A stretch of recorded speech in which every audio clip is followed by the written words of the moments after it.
Hey guys, and welcome to Sounds Like NYC, the only podcast dedicated to spotlighting New York City talent. And today we have Hugo in a mask. Why are you in a mask? Just like Going right to it, huh? Yeah, man. I see you. Well, for one of many reasons, I think anonymity is very important in this day and age. This is my personal thing. But other than that, another very important. Smart to get on a public podcast, though. You make up a very good point. No, but tell us about like what you do. Like, who are you? Oh, I'm gonna say two things, right? Boom. Isn't it interesting to see somebody in a mask and glasses? Isn't that just cool? I would say so, yeah. Okay, we got one. He was very quiet on that, but it's I'm cool. tired of seeing people in masks. It's been like a year of this. So not for nothing though. I've been doing this prior to the pandemic, so I don't want to be that guy. But no, I feel like personally, I'm very, very big on having the music speak for itself. I'm not the type to be in front of like cameras.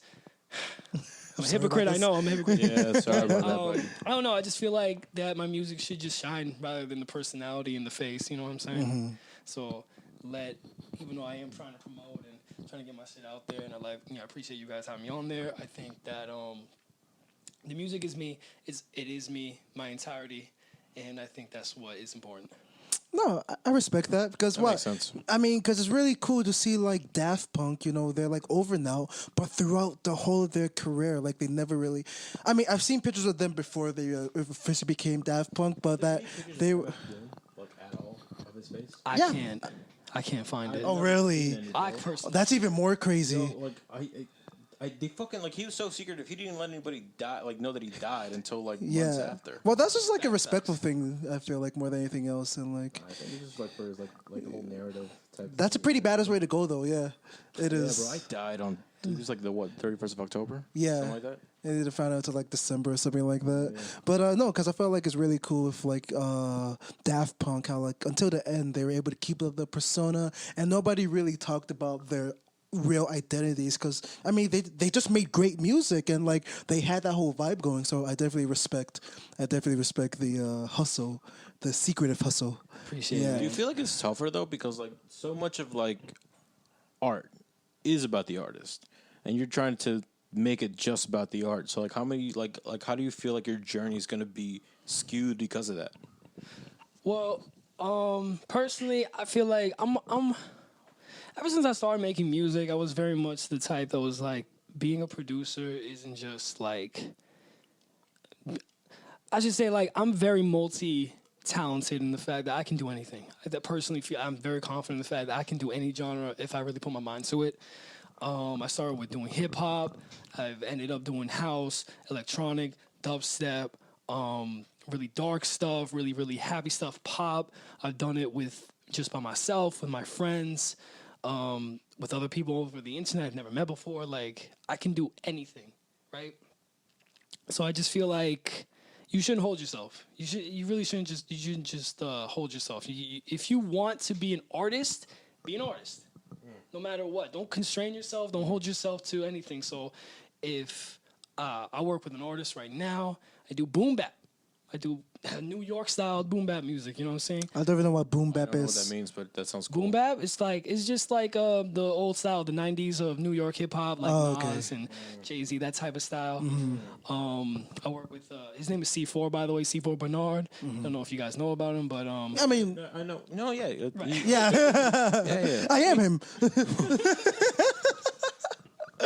No, he follows us, and we follow him on. yeah. I want to have him on the podcast as well. But like, yeah, you were saying, yeah. So yeah, I work with him, and I make boom bap, and on the other side, with my own personal stuff, I do completely different music. And I really want to talk about that because I was telling you before even you came today that like basically like the vibes I was like getting from your music is just like of this band called Polyphia, and what they're doing now is infusing instrumental rock with like trap, hip hop, that sort of thing. And like your like music, especially off of your what's the specific series of like even within your music there's like specific series, I forgot the name of the series of like What's it? What is it specifically? Like the ones that are like numbered and it's like something. I'm forgetting what it's like. Stop do you know talking what I and let mean? him answer. Yeah. Anyway, those like series, I put it down in the video, but those series of songs remind me of like Polyphia and that genre that they essentially created. Right. Becoming or like going to its like logical extreme. So like yeah, let's like talk about it. Like I would love to talk Yeah. about it. So, what it is, the genre in itself is a subgenre of a subgenre, which is hilarious to me. So, it's called funk, but it's spelled Phonk. oh, so that was the name of the Phonk. so that's funk. I was calling it funk. Right. Yeah, but like yeah, funk is like the subset of like songs that you have released in that genre. Right. Yeah. So essentially, what funk is, the broad term. I don't know where the term exactly came from, but I know that the history of it is that in the '90s, the early '90s, maybe even a little bit later, there was a huge movement in Memphis, Tennessee, of underground cassette tapes that rappers would just pass around to one another. Essentially, think about it as like SoundCloud before SoundCloud, right? It was Sounds just awful. you say that. However, they have some crazy production, crazy different types of music, very dark music. For example, 3 6 Mafia? Yeah. Perfect example. You don't? Well, you don't know? Okay. To be fair, You know Juicy J? I don't know anything. Like, let's just make it clear. Right. I host this podcast about New York City artists, and that's all I know. Like, honestly, like people that we've had on, that's pretty much like all I listen to. Well, that's great because that's the point of it. This was like the underground before the underground was a thing, right? So what was really unique about Memphis style of hip hop was that it was very sample heavy.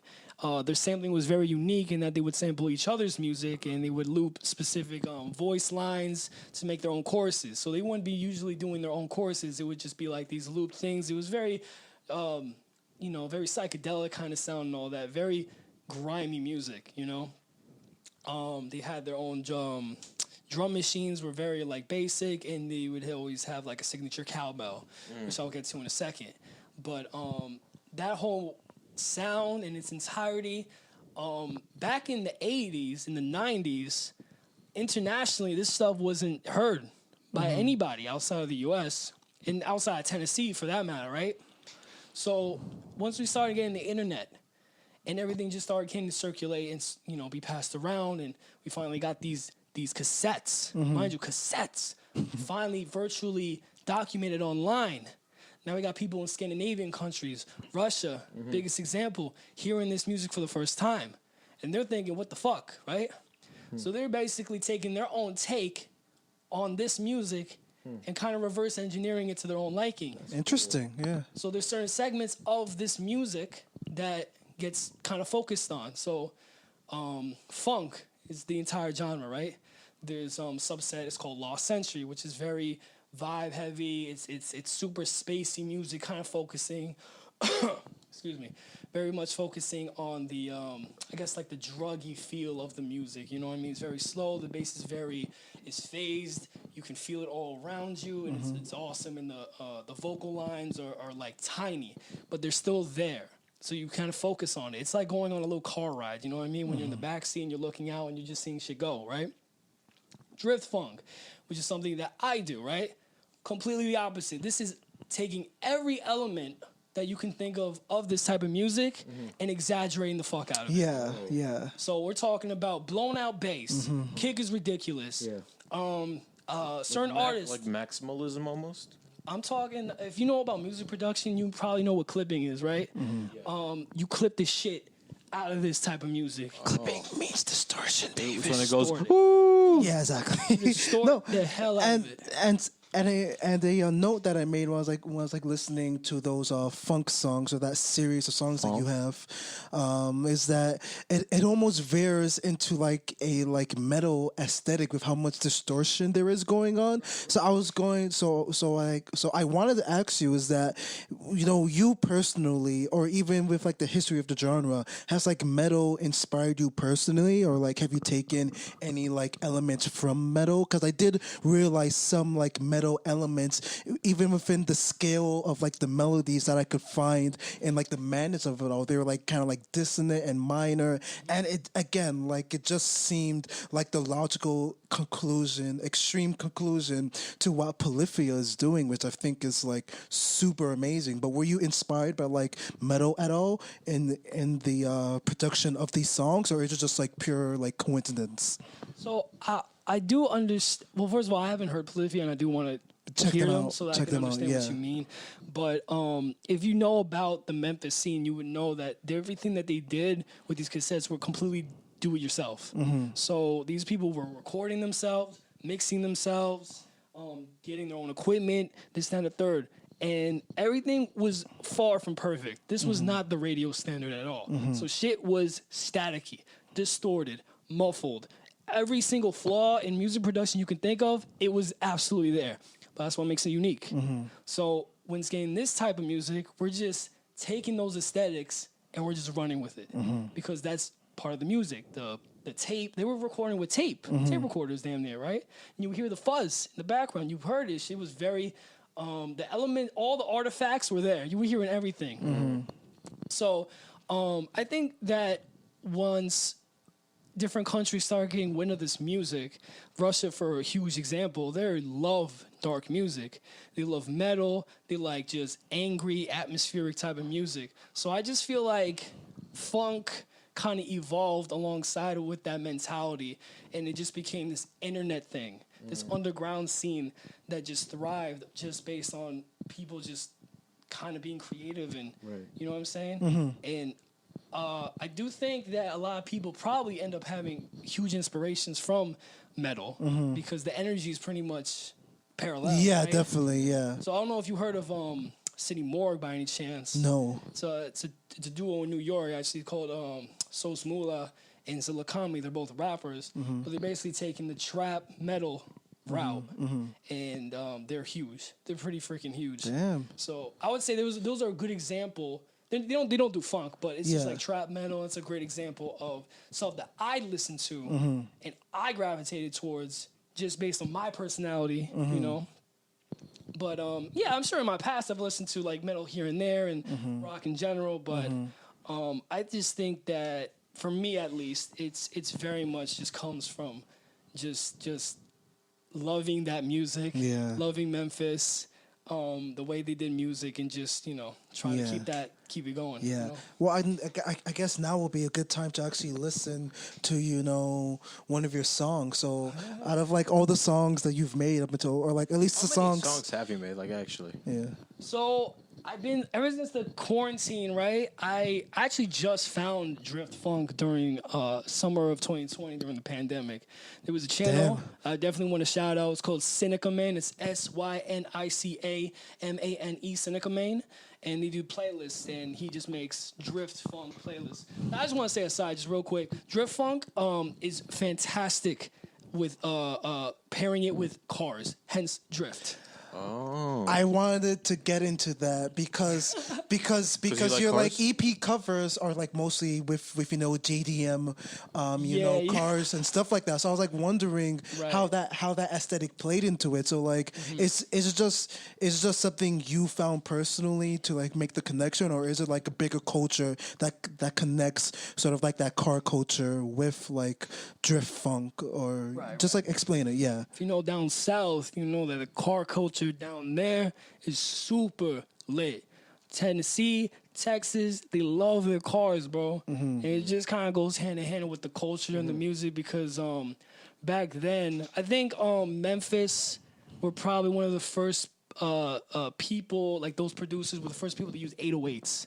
And back then they would always just rave about, that trunk would be vibrating every time okay, that yeah. 808 hit, it would shake everything. So it just kind of goes one hand in hand. Oh, with okay, I car see, culture, yeah. And the aesthetic is like lo-fi, really gritty. You just see drifting and all that. It's cool. Kind of goes hand in hand with the Japanese car culture. Yeah, exactly. I was just about to mention that because, like, I mean, do you draw any experience, or like any influence from like Japanese, music like at all, or do you just like the aesthetic, kind of like the American aesthetic that we've built up of Japanese culture? So it's not even like the purest, form of it. It's kind of like an American interpretation of what's going over in Japan, like holistically, like as a California culture. rolls. Yeah. Like California rules. Yeah, but like, Maybe. are you like inspired by like Japanese music like at all, or do you just like the aesthetic of like incorporating JDM culture? And even one of your songs had this like Japanese schoolgirl with like a bazooka or something on it. Like I don't know, like I think what's cool about funk, and mind you, I don't just make drift. I do any type of funk I'm feeling at the moment. But a lot of really good funk songs that I've heard, and Are we talking about funk like the wacky spelling, or just like the when you the PHONK. okay, It is a little confusing. yeah. Anytime I say funk, I'm referring to that. Okay, got it. Yeah. A lot. See, I guess regular funk, I get in a weird way of saying it, but the focus really heavy on the sampling aspects of old Memphis music. So they always have like they would soul sample, jazz samples, all that type of just really old, really nice, cool grooves you can get from those types of samples, and then you just put boom the hardest, most gangsta lyrics you can find with some trap rolls and all that. Mind you, this was like the inception of trap music that we hear today. You know what I mean? This was like the first type of like sound that that came from this. This is what they made. So Japanese music just has that. I don't know what to call it. There's a lot of good Japanese jazz, bro. A lot of Dude, good Japanese freaking jazz music. what's it called? Cassiope? Like, do you know what I'm talking about? No. So they're like I think you were telling me about the story of this guy fighting this like obscure Word, Casio. like, fucking, no. Here's what happened. This dude like was just like looking through fucking like some just music or whatever. He found this one like album that he really loved, and then he bought it off of eBay. And then the dude like mailed it straight from Japan with like a perfect he would just say like, oh yeah, this tea goes spectacularly well with this like actual album, and then he's like one on it and it just became like a whole like 4chan. Yeah, we became the whole thing. So that band is at Cassiope, and like and they're really good. Like that album is fucking good. they are like the premier '80s jazz fusion band. Right. So like I know what you're talking about, and like and actually because of that, it seems like the band really got revived because they just released, or like a few years ago they released new music. All it took was like a bag of tea. Right. Yeah, but Right. like No, that's how it works. yeah. But like look, I'm sorry to cut you off. But like, Yeah, no, really interested in what this sounds like. What? This music. Okay, yeah. So, Let's listen to it. Yeah. What track do you want us to like plug for everybody? Oh man, damn! I wish I had this one track out. I was working with this other. Well, by the time we probably release this, it will probably be out like in a month or so. So, do you think? I have a demo of it on my phone. I just don't know how I'd be able to link it to y'all. Could you just like email it to us? Yeah, later? email it to us later. Word, when you're finished with Yeah, it. yeah. I'll be totally with it. It's shameless plug. I'm part of a group called Cowbell Colts. See, that was actually another thing I wanted to get to. Part of this group, they see on Spotify, it's Cowbell Colt, exactly how you think it's spelled. Pretty big. Thing about drift funk specifically, it focuses on the usage of cowbells. You know what a cowbell is? Yeah. Okay, so boom. You know how odd that sounds, being the main melody source. Extremely weird, right? But in Memphis, right, a lot of people were very limited on their Percussion. well, just technology in general. They were limited. The people of Memphis, at least 30 years behind the rest of the Technology. Very limited. We didn't even have synths really back then. you know? Yeah. So sometimes they would just say, "Fuck it, the melody is going to be a cowbell." Right. This was part of the drum machine, right? Yeah, so you just like pitch it up or down or whatever. Yeah, Yeah. they would just do really interesting things with a cowbell. I want to try that now. Yeah. It's weird to think, right? Yeah. So that's basically the main melody source from drift funk. It's just cowbells. Da da da da da da da. Like it's strange. It's like bing bong music. I swear to God. And it's very memey. It's a very memey like genre Yeah. too. You can put whatever bullshit you want, anime moans and you know what I mean. That's sometimes. But Yeah. I haven't released that shit yet. But I'm sorry. What was the question? Just like, what song do you want to like Okay, like yeah, show yeah. us? I haven't gotten the title. I was going to probably call it Pop It with it was a collab I did with one of the other members I'm from in the Cowbell Cult. I sent it to him. He was like, "It's fucking lit. Holy shit!" And I was like, "Oh, I'm not even done with this shit yet." So I'm probably gonna end up calling it Pop That. Okay. Or don't what's it called? Don't Stop. I'm probably gonna call it Don't Stop. Okay, cool. It's cool as fuck. But, Yeah. Or we play the thing that's actually called Pop That. Yeah. it might be Don't Stop, Pop That. I mean, I sampled Pop That, don't stop. I sampled Uncle Lou from Two Live Crew. You probably already know the song Pop. Don't stop, pop that pussy, don't stop. Nah, Pop don't. That yeah, you ever hear that French Montana song? Yeah. Right? Oh, yeah, okay, you know, yeah, that yeah, yeah. sample, Lou, I resampled it. And I Okay, did that. nice, yeah. It sounds crazy. Nice. It's insane. The trunk is destroyed by the time. Yeah. I hope you guys aren't playing this podcast on your car. Then. Yeah. All right. Play it. Let's get in it. Boop.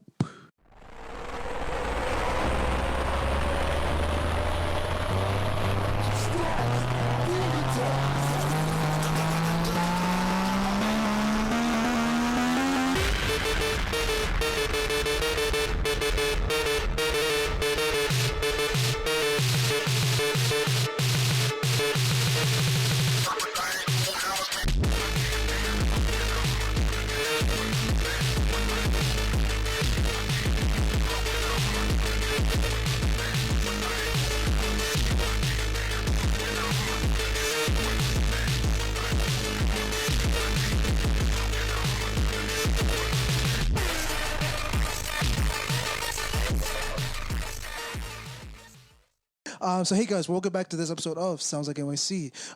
During the music break, we were talking with Hugo about kind of what were we talking about specifically. I forgot what we were talking about. What we just Me too. I forgot. David, what were we talking about? Oh, I'm not joking. Like, so we were talking California rolls. No. Wait, let me get my train of thought. What we were talking about was the. Yo, bro.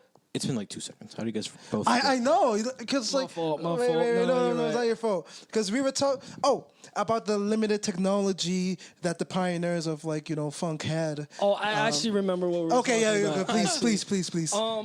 He was me and Danny were talking about the duration of Oh, the tracks. duration of the songs were Yeah. So I was saying off camera that like it's amazing just how like dense and short these songs are, and Hugo was talking about the psychology that like kind of like goes into that, I guess. So yeah. I'm not licensed, so I shouldn't really speak on it. But my guess is that at least for me, it's important to have the song short, not only for streaming, but also for the fact that there's certain like I guess the equivalent of like ear candy moments that you just like want to replay the song to hear, digest, listen, and experience the stuff that you experience when you listen to this type of music if you really enjoy the stuff. And I try to always make it like, because I always try to make it so that I impress myself. I'm my worst critic, I gotta be honest. But those moments of like it's really going in, it's really going hard, it's giving me all the most energy in the song. I want to make sure that they're really like just shots of alcohol. You know what I mean? Boom, you feel it, and you want another one. You want another one. You just want to keep it going. You know what I'm saying? So like, it's good to keep it short and sweet, as far as I'm concerned. Yeah. Okay. Cool. Yeah. That's good for streaming too, though. Just Yeah. I mean, yeah. 100%. Like how we were saying. Old But Town Road. yeah. big facts. But like we were like talking before, this whole thing about how like how like Japanese music has like affected you, and like we were like talking about Cassiope. I think that's the name of the Amazing. band, just like being like an amazing 80s fusion, Japanese fusion band. But like let's like get back on track and talk about how you think Japanese music has like affected you, and like what like aspects of that music culture that you enjoy. So it's like throughout my life, I mean, most of us have watched the anime and all that type of shit. I think I haven't really maybe some of us that's really into music probably dive into like the old schools of like American culture music and all that type of shit. But it's like me personally, I haven't really done much due diligence of checking out like Japanese, maybe Russian, German music. Like I just don't. But like when it comes to like Japanese music and like that crossover, I feel like it just kind of is more what's it called? Palatable. Palatable, You know what I'm saying? yeah. Because I feel like they take the music and they do do their best to kind of keep it intact Yeah. while giving them, that new like spin on it. Yeah, no, that's exactly the thing where like, Japanese musicians in general, like it's more of like a cultural thing where like in terms of like subcultures are like really tight knit and like very kind of like, precious to the people within those cultures. So if they grab on something, they find something, they're gonna do it to the 10th degree. Like there is like rockabilly, there's like a whole rockabilly subculture, probably keeping the history and culture of like rockabilly worldwide alive. Just like On top of that, I've heard like some crazy stories of like subcultures of like Japanese people who just love like hood culture yeah, to like yeah, to a fault. Can I bring you one step closer? Yeah. I pissed and shitted myself when I saw a full-on salsa ensemble, Yeah. a Japanese woman straight up speaking Spanish. That blew my mind. I've seen it too. Yeah, What the hell? Yeah, no, like again, when Japanese people, like something, they really like it. They really like it. Like David was saying to a fault, or like we're like you were saying to like a fault, because like Borderline like. Yeah. Bro, you can't be doing this. I wouldn't say that, but like, No, yeah, like, I mean, in I'll like show- some I'll cases, show yeah, you. you know what I Yeah, mean, yeah. yeah. No, just like with the, I know there's like, but yeah, I mean, and that's why, that is what is really cool about Japanese culture. They just do, stuff to like the 10th degree, and yeah, so I definitely resonate with you vibing and like really respecting and resonating with that, because like especially when it comes to music, when Japanese people do it, they just do it to the best of their ability for sure. right. Yeah. And I think that just goes to show that America's number one export is culture and entertainment by far. By far. I mean, we got Japanese people with dreadlocks. Yeah. What the hell? Yeah. Why? Why does her hair even do that? I mean, it looks cool. Don't get me wrong, but it's just like, damn. Yeah. Like we came a long way, huh? He came a long way. Crossing borders, crossing oceans. The other ocean. Absolutely. Yeah. Yeah, for sure. I mean, is there anything that you? Because, dude, it's like really cool because you're like essentially like a spokesman for like I want to call it funk for how it's like spelled and just for like the sake of like understanding. So excuse me for calling it funk for now, but like I just love how you're like funk, which is spelled PHONK, Funk. which could be pronounced as funk. I just love how you're just like a spokesman and really passionate about the genre, because I just found out about this genre today, and I'm like loving it, from my like own perspective of finding a completely different genre that has like these like really cool parallels with funk, which is actually pronounced funk, but we won't get into it now. Right. But yeah, I mean, it's like really cool what you're doing and how passionate you are about this, Thank you. culture. Yeah. So is there anything that you want to end off? Any like shout outs, plugs that you want to end the podcast with? Before I give my shout outs, I just want to say like real quick is that one, I'm glad that I introduced you. I'm really happy about that. But there's so many sources out there that are way better examples in my opinion of like the genre and all that. But this is the underground music. This is underground as it gets. This isn't mainstream Deeper than the L train, bro. Oh man, can you help me with the word? Palatable. Palatable. This is not really powerful for Palate-townable. mainstream. This is like real, not like, this is just different type of music. I think that if you're into like really different type of hip hop and just weird aesthetic stuff, like funk is amazing. Dude, I think, want it to thrive. Yeah, I think with like the steady rise of like hyperpop and stuff like that, What's hyperpop? That it's a whole thing, David. Yeah, we yeah, won't that's get a whole into it nother now. But I podcast, really bro. think they kind of like a rising tide raises all ships, and with just like how funk is like very distorted, very out there, like hyperpop is maybe along with the rise of hyperpop, funk will start to get up there. Which I know you probably have like feelings about that, about it losing its roots and stuff like that. But yeah, I don't. so you just want to spread the want it to gospel, go, like, mainstream? yeah, spread the gospel. Well, here's far the and thing, wide. like, I know it will never get mainstream just because this stuff is innately it's breaking the rules. Yeah. Like we're sampling Cardi B. We're sampling tracks that Michael Jackson. You know what I'm saying? This is stuff that we could pretty much, like most of us probably wouldn't be able to really clear. On our Oh, own, that's what you mean. Okay, it's like the illegal Right, copyright right. side of things. Okay, I see what you're saying. Just be creative. That's how you know it's good. Yeah, that's you know. If it's border, If it's borderline copyright infringement, it's probably good. Yeah. Pretty much, but it's like, yo, do your thing, be as creative as you want. Do this music. This music is pretty much as much as that able to entertain people. This was me. This is music that I wanted to hear, that I was making. You know what I mean? So it's like, this isn't just for y'all. This was my coping mechanism. This was my stress relief. This was my personality, my entirety. So if you have, if you like this type of music and you just want to be like free thinking and freestyle type of beat producer type of thing, it's kind of weird to describe it, but like funk is funk. Yeah, definitely. I mean? Yeah. But in terms of shout-outs, man, shout-outs to me. Hugo Masked on IG. It's HUGOMASKED, Hugo Masked. And what about on Spotify? Also the same thing, Hugo Masked as well. I barely post. Sorry. Shouts to Cowbell Cole. I literally just got what is it called? Put into the group, I guess, asked to be to join it a couple weeks ago.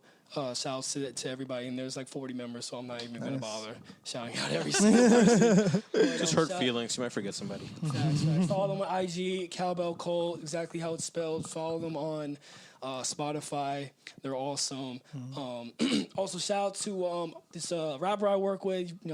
I mentioned him earlier. C4 Bernard. C4 BER BERNARD Bernard.